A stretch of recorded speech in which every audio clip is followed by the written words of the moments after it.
if there are a number of players, a number of actors, let's call it tribes or countries or companies or whatever, and one of them does something that provides a lot of near-term advantage for them, it might be doing something particularly destructive. Like, say, let's take an early kind of tribal analogy.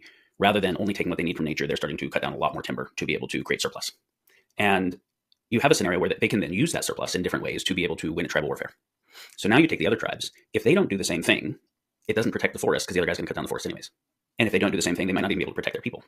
And so now, even if they didn't want to, they have to race to cut down the forest faster just for their own need to survive. And so you get the scenario where there's kind of a race to exploit the commons, and whether that's fishing or hunting or any kind of exploitation from the environment, oil.